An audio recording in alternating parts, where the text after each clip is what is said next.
Bonjour à tous, j'espère que vous allez excellemment bien. Aujourd'hui on se retrouve pour faire le débrief du Grand Prix de Québec avec un petit peu de retard, hein. La course a eu lieu vendredi, mais voilà, j'ai pas eu le temps jusqu'à maintenant de faire la vidéo. Hier j'étais un petit peu fatigué, donc voilà, pour tout vous dire, j'ai préféré me concentrer sur les championnats d'Europe. Donc aujourd'hui on fait le débrief du Grand Prix de Québec, il y aura également un débrief de Montréal, mais j'ai pas encore vu Montréal, je le vois en fin d'après-midi, après avoir mis en ligne cette vidéo Montréal, et donc là on parlera également de cette course. Je connais quand même le résultat, mais je n'ai pas vu le déroulé de la fin de course. On va revenir un petit peu sur cette première course des classiques canadiennes. N'hésitez pas à vous abonner à la chaîne, à réagir dans les commentaires, à mettre un pouce bleu, à partager la vidéo sur les réseaux sociaux, notamment auprès de vos proches si vous pensez que ça peut les intéresser. Dans les commentaires, n'hésitez pas à me dire ce que vous avez pensé de cette course. Est-ce que ça vous a plu? Est-ce qu'elle vous a déçu? Quand vous vous abonnez à la chaîne, vous pouvez rajouter la petite cloche. Comme ça, vous êtes au courant des dernières vidéos qui sortent sur la chaîne.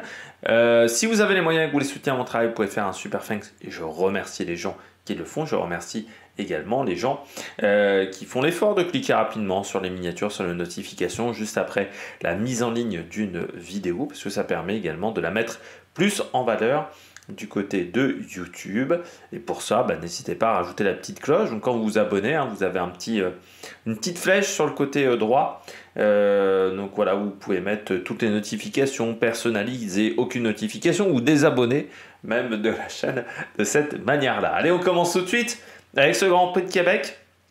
Alors moi je préfère plus Québec à Montréal. Je pense aussi parce que j'ai dû voir plus souvent Québec que Montréal, pour tout vous dire.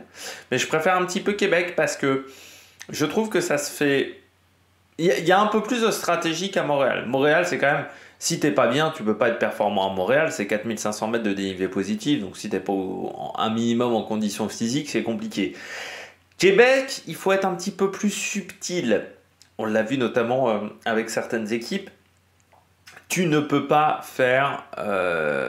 tu peux pas rouler comme un demeuré à Québec. C'est-à-dire, il faut être un peu plus stratégique. L'exemple typique pour moi, c'est Cosnefroy. Quand Cosnefroy gagne Québec, il fait l'attaque au bon moment.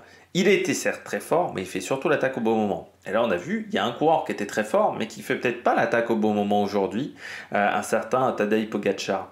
Donc pour moi, c'est vrai que Québec, c'est vraiment une course où il faut être subtil en termes de stratégie, ce qui n'est pas toujours évident, et il faut savoir sentir les bons coups. C'est vraiment une course où l'intelligence des coureurs se voit. C'est-à-dire que c'est une course où si les coureurs ne sont pas hyper intelligents, ou ne sont pas hyper lucides à un moment de la course, ça se ressent. C'était le cas du côté de la loto, je trouve. On a manqué un petit peu d'intelligence. C'était le cas d'autres années où vous aviez des coureurs qui attaquaient comme des demeurés à un tour de l'arrivée, deux tours de l'arrivée, et ça ne marchait pas. Cosnefroy avait été très fort lors de sa victoire, mais il avait été aussi intelligent pour ne pas se montrer pendant toute la journée et attaquer une seule fois et mettre la bonne cartouche. Souvent, c'est qu'une seule cartouche à Québec. Et puis après, même le sprint est particulier parce que ce dernier kilomètre et demi est en vrai gros faux plein montant. C'est vraiment, ça doit être du 3-4%. Et si vous si vous sortez trop tôt, c'est compliqué. Si vous sortez pas au bon timing, c'est compliqué. Ou sinon, il faut avoir beaucoup d'endurance. Parce qu'avec ce faux plat montant, c'est difficile. Et je me souviens quand Cosnefroy s'impose, le dernier kilomètre, il souffre quand même dans le dernier kilomètre. Heureusement que derrière le peloton a une vingtaine de secondes, parce que sinon ça devient extrêmement compliqué. Donc voilà, je préfère un petit peu Québec à Montréal, parce que pour moi Montréal ça ressemble, c'est plus une classique de puncher. Et si vous êtes très fort à Montréal, vous pouvez faire la différence. C'est plus compliqué, même en étant fort à Québec, de réussir à faire la différence quand vous êtes... un bon coureur. Allez, on regarde tout de suite les hommes en forme, les coureurs en top de cette épreuve. Attaque de Marlou! Du côté des coureurs au top, je commence tout de suite avec Michael Matthews, le vainqueur du jour. Michael Matthews, australien. Vous savez, certains disaient sur Twitter, il lui manque qu'un monument en fait à Matthews. Et c'est vrai. Parce que quand vous regardez son palmarès à Michael Matthews, c'est quand même un coureur qui est quand même un coureur hyper performant. Enfin voilà quoi. C'est un mec qui est toujours au top, qui arrive toujours à à avoir des grands résultats. Enfin, moi, j'ai toujours été impressionné par cette capacité du côté de Michael Matthews à être quand même là, à être là depuis longtemps. En plus, Matthews, moi, je pensais qu'il y a un moment, il était perdu. Enfin, voilà, où il n'arrivait plus à s'imposer. Et puis, il a remontré qu'il pouvait même gagner au sprint. Le seul problème de Matthews, c'est que c'est pas un mec qui a un énorme palmarès sur les grosses classiques. La plus belle, en fait, à part Québec et il a fait Québec-Montréal aussi une année. C'est l'un des rares qui a réussi le doublé, même si c'est sur des courses. Il avait remporté la Bretagne classique. C'est un mec qui est très bon en septembre. Ça y est, l'été et septembre, c'est vraiment une période où il est pas mal. Il a déjà réussi à être troisième des championnats du monde aussi. Michael Matthews, mais il lui manque un gros résultat sur un monument. Typiquement Milan-San Remo. Du côté de Michael Matthews, c'est typiquement la course qui lui correspond forcément. Et c'est vrai que sur Milan-San Remo, il a fait une fois quatrième, une fois troisième. Il lui manque la victoire sur Milan-San Remo. Sur les classiques flandriennes, il a déjà été placé aussi sur le Tour des Flandres. Alors pas sur Paris-Roubaix, mais pour moi, typiquement, Milan-San Remo, c'est la classique. Cette année, il fait 2. Il se fait vraiment battre sur la fin de son sprint. Il se rate un petit peu sur son sprint. Et on en avait déjà parlé, je crois, à ce moment-là, sur Milan-San Remo, du problème de ce coureur, qui, c'est vrai, à qui il manque un monument. Parce que sur les grands tours, il a gagné sur les 3. 4 victoires sur le Tour de France, 3 sur le Tour d'Italie, 3 sur le Tour d'Espagne. Donc c'est quand même pas anodin. Parce que 15 grands tours et 10 victoires. Donc c'est quand même assez impressionnant. Il a même remporté le classement de meilleur sprinter du Tour de France. 3 étapes sur Paris-Nice, 3 étapes sur le Tour de Catalogne aussi, la Classica de Almeria notamment en tout début de carrière. Mais il lui manque vraiment ce résultat sur les soit un titre de champion du monde, soit un monument du côté de Michael Matthews. Après, sa carrière est loin d'être finie. Il a 33 ans. Il va bientôt avoir 34. Mais je pense il a encore du talent, Michael Matthews. Mais il peut plus courir en attendant le sprint. Maintenant, il faut qu'il court différemment. Peut-être que ça viendra sur une classique pavée. Parce que c'est vrai que Matthews n'a jamais fait Paris-Roubaix. Il a déjà fait le Tour des Flandres, mais il n'a jamais fait Paris-Roubaix. Est-ce que ça viendra sur Paris-Roubaix? Est-ce que ça viendra peut-être aussi sur le Tour de Lombardie, l'édition 2024 de ce Tour de Lombardie va peut-être être un petit peu plus facile. Alors le Tour de Lombardie, il l'avait fait en 2017, il avait abandonné. Il l'avait fait également en 2013, il avait abandonné. Et en 2018, il a à chaque fois abandonné. C'est peut-être une course qui... Mais pour moi, vraiment, c'est Milan-San Remo. Et c'est son problème actuellement, c'est de ne pas avoir gagné Milan-San Remo. Voilà, il lui manque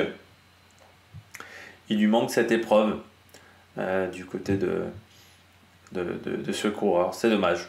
Voilà. Mais bon, peut-être que ça arrivera bientôt en termes en termes de résultats. Peut-être qu'il y aura bientôt... Milan-San Remo, peut-être l'année prochaine, ça sera pour lui. Deuxième coureur top, Rudy Mollard. Déjà parce que quand vous regardez la start list, vous ne pensez pas forcément à Rudy Mollard. C'est vrai que du côté de cette équipe Groupama FDJ, on était venu avec notamment Valentin Madouas et Romain Grégoire.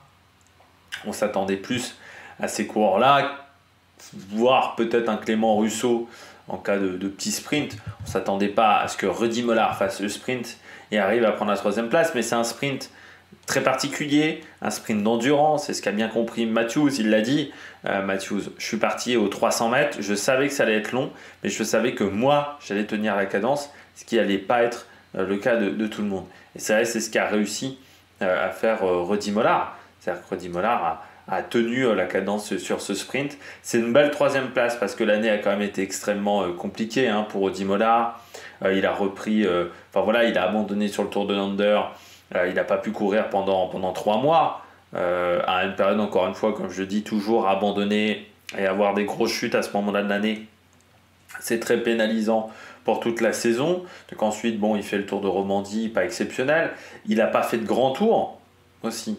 ce qui n'est pas arrivé souvent dans sa carrière, parce que c'est quand même quelqu'un qui a 15 grands tours aujourd'hui à son palmarès, puis ça n'a pas dû arriver souvent du côté de Rudy Mollard ces dernières années, parce qu'il a souvent eu un rôle d'équipier, mais ouais, 2022-2021, oh oui, c'était pas arrivé depuis très longtemps, c'était pas arrivé depuis 2015, voilà, qu'il ne fasse pas de grand tour.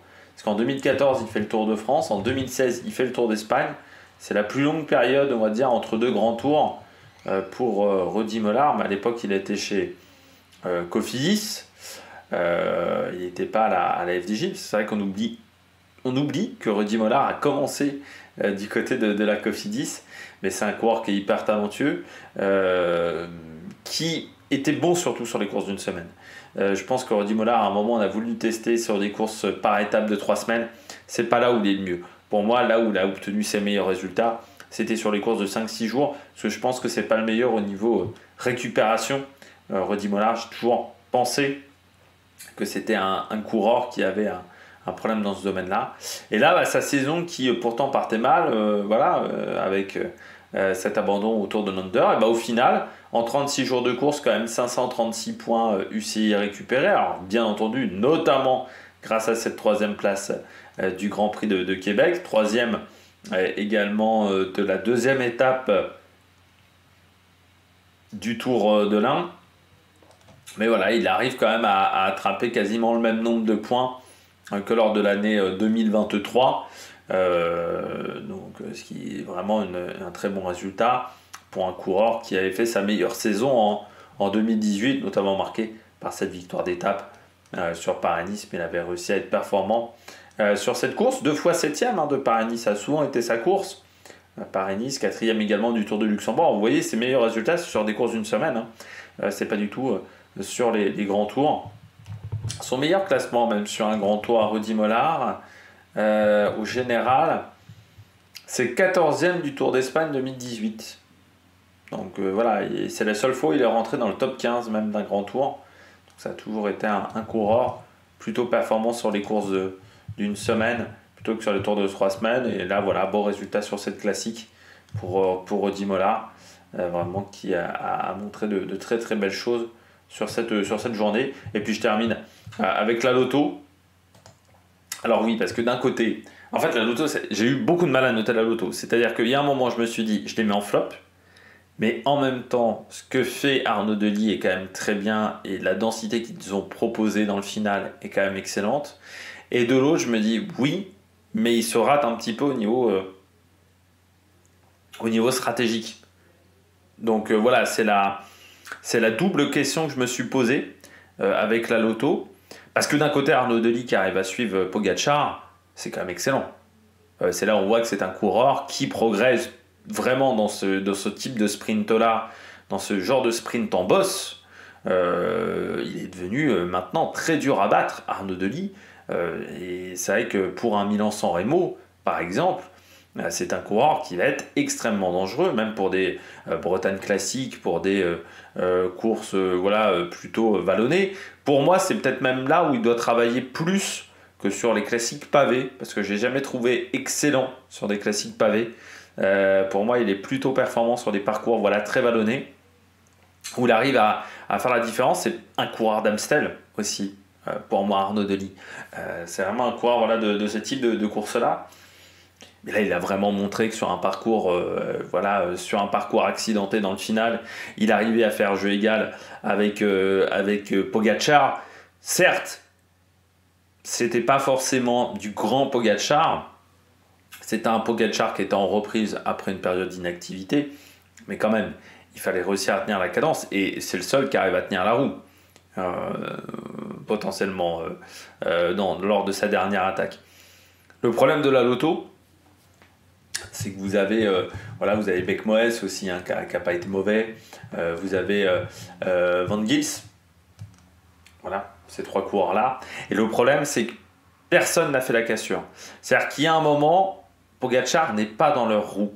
Et à ce moment-là, il faut qu'il y en a un qui arrête de vouloir ramener Pogačar dans sa roue. C'est-à-dire, quand vous regardez bien, il fallait faire la cassure. Si on voulait faire gagner Delis, il fallait que soit Van Gils, soit Beck Moès décident de faire la cassure. Et le problème, c'est qu'à chaque fois, ils se sont suivis. Alors, ils se retrouvent à être 3 devant, oui, mais 3 devant avec 5 secondes d'avance sur un peloton.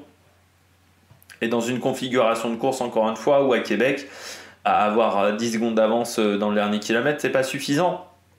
Donc, c'est là où pour moi, il y a eu une erreur du côté de la Lotto, c'est qu'il fallait faire la cassure. Ils n'ont pas fait la cassure. C'est là où je parlais un petit peu d'un manque d'intelligence, parce que sur le moment, il faut le sentir. Je pense que des coureurs auraient fait la cassure.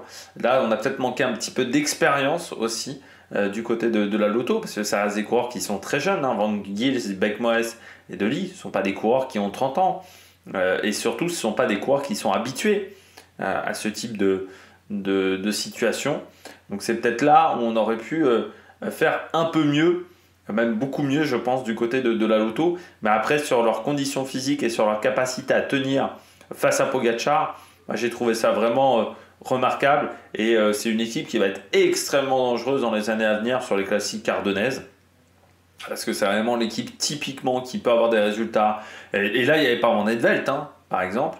Donc c'est vraiment une équipe qui peut être très dangereuse sur ce type de parcours. Et puis De Lie, pour moi, sur les parcours à 3000 mètres de dénivelé positif, 3005, ça lui fait pas peur. Et c'est un coureur qui, je pense, va être extrêmement dangereux sur ce type de parcours dans les années à venir. Pour moi, il sera plus dangereux sur ces parcours-là que véritablement sur les classiques flandriennes, où là, je trouve que aujourd'hui, sur les pavés, je pense qu'il lui en manque encore pas mal. Alors que sur ce type de parcours-là, type Amstel, je pense qu'il lui manque pas grand-chose pour aller chercher la gagne à Arnaud Delis. Donc, je mets la Lotto en top parce que j'ai bien aimé leurs conditions physiques et leur niveau. Par contre, c'est vrai que j'ai été un petit peu déçu par leur stratégie. Allez, on regarde tout de suite les bonnets d'âne. Les bonnets d'âne, et je commence avec la UAE. Je comprends difficilement leur stratégie sur ce Grand Prix de Québec. Déjà en termes de stratégie sur les coureurs que tu as décidé d'envoyer sur la course. Aller à Québec sans avoir un coureur qui a une pointe de vitesse minimum importante, c'est un peu se tirer une balle dans le pied quand même. Bon, certes, tu avais Pogacar, mais c'est bien d'avoir une deuxième carte. Je suis assez surpris qu'on n'ait pas emmené Molano. Alors, ça a toujours été le cas chez UAE de ne pas faire confiance aux sprinters. Ackermann était dans cette situation-là. Philipsen aussi. UAE a eu des bons sprinters dans son équipe, mais je suis surpris qu'on n'ait pas pris un Baroncini, par exemple. Même s'il avait fait la Vuelta, on aurait pu l'envoyer Vuelta directement là-haut et tenter le coup. C'est un bon coureur de course en circuit. Et Molano, je pense que Molano sur un parcours comme ça en 4 sprints, ça peut être quand même une bonne opportunité. Et puis Molano en plus ne rechignera pas à rouler pour Montréal.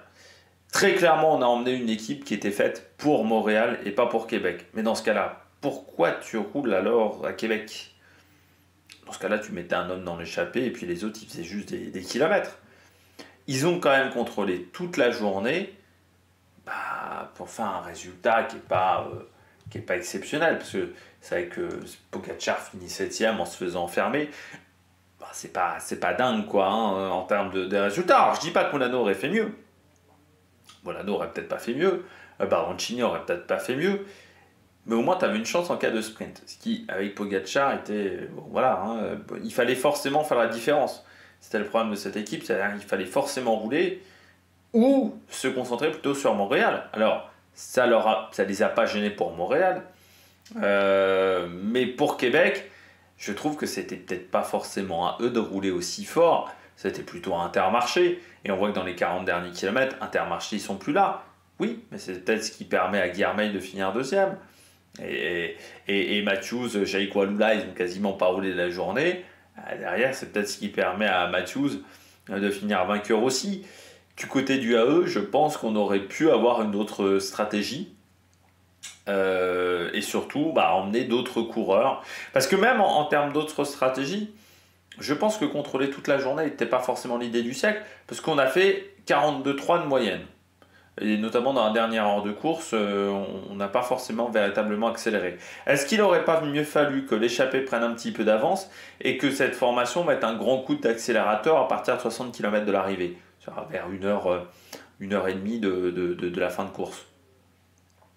Ça aurait peut-être été plus intéressant et ça aurait peut-être créé des différences plus importantes. C'est peut-être ça qu'il fallait faire plutôt que de vouloir contrôler toute la journée. Ce qui fait qu'on a eu certes une petite accélération à 40 km de l'arrivée, mais qui n'était pas non plus notable, qui n'était pas non plus extrême. Et c'est peut-être ce qui a permis aussi à des coureurs de s'accrocher, ce qui a permis peut-être à certains coureurs de ne pas faire la différence. Je trouve aussi que Pogacar a attaqué trop tardivement dans la côte du parcours.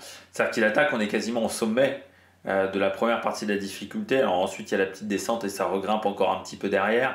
Mais je pense qu'il fallait partir avant.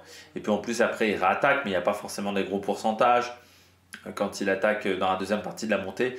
Moi, je pense véritablement qu'il est parti trop tard. C'est même pas lui véritablement qui part, c'est plutôt la Lotto qui accélère et ensuite lui qui décide d'accélérer de nouveau. Mais il décide de suivre et ensuite de mettre un petit coup d'accélérateur. Mais je trouve que vraiment quand il attaque, c'est trop tard. On est quasiment au sommet. On sait très bien qu'il faut au moins avoir 20 secondes avec Cosnefroy. On l'avait vu, donc là, c'était pas suffisant. C'est dommage, voilà, du côté de la UAE. On aurait peut-être pu faire mieux, surtout faire différemment. Je pense que faire différemment aurait peut-être aidé. Deuxième équipe, la Cofidis. Non, il y a un moment, il va falloir quand même m'expliquer. La Cofidis, un mois de bon. Pendant un mois, ils ont été performants. Mai, juin. Voilà. Depuis, c'est de nouveau la catastrophe. Quand vous regardez les résultats depuis mi-juin, c'est le néant. C'est le néant, c'est vraiment pas bon. Et sur la première partie de saison, c'était le néant aussi. Cette équipe, pour le moment, elle a fait un mois et demi véritablement à son niveau. Alors je sais bien que l'année dernière, ils avaient surperformé, mais cette année, on s'attendait quand même à beaucoup mieux. Là, en termes de résultats, ça ne vaut pas beaucoup mieux qu'Astana. En termes de niveau, ça ne vaut pas beaucoup mieux qu'Astana. Et puis, là, le meilleur coureur sur cette course a été Yannis Aguirre, qui ramène 10 points UCI. C'est le seul coureur qui marque des points au niveau UCI. Du côté de cette formation Cofidis. Moi, je suis quand même assez surpris par trois coureurs. Brian Cocard qui abandonne de nouveau. La saison de Brian Cocard, il faudrait qu'on en parle quand même. Là aussi, elle est catastrophique. Ça fait partie vraiment des flops de la saison. Ça fait vraiment partie des coureurs qui ont fait une saison de merde. Brian Cocard, il n'y a quasiment rien à garder à part sa victoire sur le Tour de Suisse. Alors, heureusement qu'il y a eu cette victoire sur le Tour de Suisse, parce que sinon, sa saison, elle est quand même dure de parler de sa saison. Et moi, j'aimerais bien qu'il y en a un qui nous dise je suis leader de l'équipe pour les sprints. Mais il faut le montrer un petit peu. La saison d'Axel Zinglet, elle est moins bonne que la saison dernière aussi. En termes de résultats. Là, il finit 105e à 4 minutes 36, Axel Zinglet. Sur un parcours, encore une fois, où c'est son terrain. Normalement, Axel Zinglet. Sur ce type de parcours-là, normalement, il doit être performant, Axel Zinglet. Il est payé pour être bon sur ce type de parcours. Le fait qu'il soit même pas dans le top 20, c'est pas une bonne journée de la part d'Axel Zinglet. Il finit encore une fois 105e seulement. Donc c'est bien de fanfaronner, de dire oui, ton manager fait pas du bon travail, de dire moi je suis un très bon coureur. Derrière, il faut le montrer. Et là, pour le moment, pour moi, les paroles ne suivent pas les actes. Et j'ai été déçu par la course d'Axel Zinglet. Je me dis, chez Visma, il va falloir qu'ils remettent un petit peu du poil de la bête, quoi. Parce qu'encore une fois, son année, moi, je la trouve moins bonne qu'en 2023. Je trouve que je m'attendais à un peu mieux.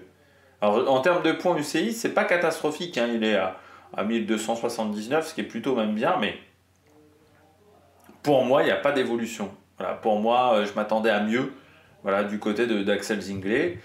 Et oui, je me dis que l'année prochaine, il va falloir montrer des bonnes choses parce que... Alors, on a vu d'autres coureurs passer chez Visma et puis augmenter leurs résultats. Laporte, Jorgensen notamment. Mais j'espère que ça fera ça avec Zinglet parce qu'on sait que c'est un coureur qui est talentueux. Mais sur l'année 2024, je trouve qu'en termes de résultats, moi j'ai été déçu par son année 2024 et ce Grand Prix de Québec, je l'ai trouvé très mauvais pour un coureur, encore une fois, où on est sur un type de parcours qui normalement lui correspond à merveille. Donc ouais, c'est un petit peu décevant. Mais surtout quand... Enfin après, je le mets aussi en flop, pour tout vous dire. Bon, je mets en flop la Cofidis, mais Axel Zinglet, je mets un focus sur Zinglet, parce que aussi médiatiquement, il a voulu qu'on se concentre sur lui. Quand tu commences à ouvrir, à critiquer un petit peu tout le monde, il y a un moment, tu t'attires également les projecteurs.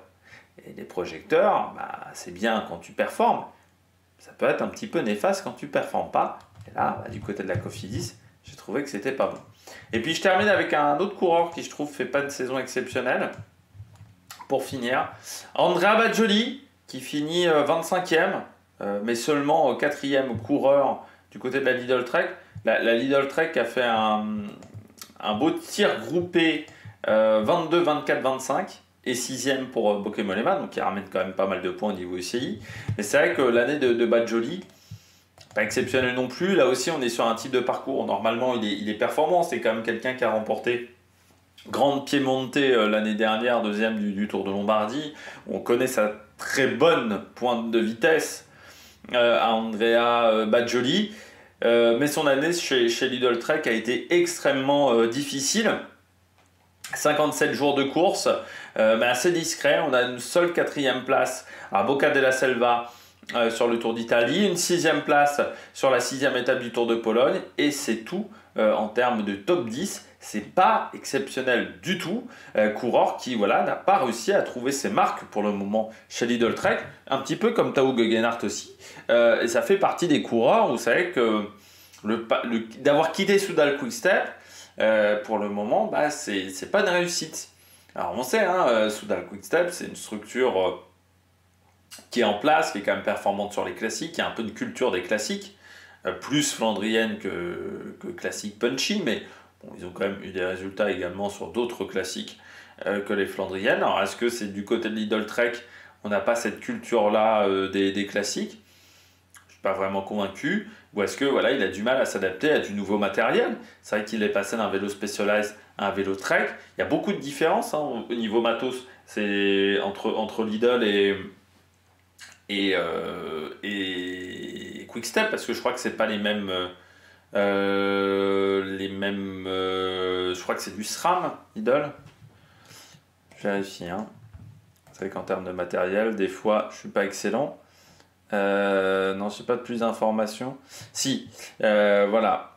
Oui, c'est bien SRAM en groupe. Il y a Bora qui est en SRAM, mais oui, il n'y a pas. Enfin, c'est pas les mêmes. C'est pas SRAM normalement chez Specialized, c'est l'autre. Je sais plus comment ça s'appelle, donc je vais en revenir. Hop, c'est Shimano, voilà. J'avais oublié, j'avais perdu le nom de Shimano. Mais il y a beaucoup de différences au niveau matériel entre les deux marques.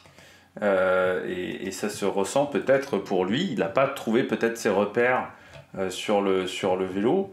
Parce que c'est vrai que quand vous regardez, là on est sur des roues bon trajet. Bontrager au niveau des roues de l'autre côté c'est du Roval, les pédales c'est du Shimano, de l'autre côté c'est Time, donc c'est un peu différent. Là on est sur des pneus Pirelli aussi depuis des années, donc il y a des grosses différences entre ces deux équipes et c'est peut-être ça qui pose problème. C'est qu'il n'arrive pas à trouver ses repères. C'est peut-être aussi sur... là, je pense à des questions matérielles hein, pour Bajoli, des questions de matériel, mais ça peut être aussi des questions de gel. C'est peut-être pas les mêmes marques de gel.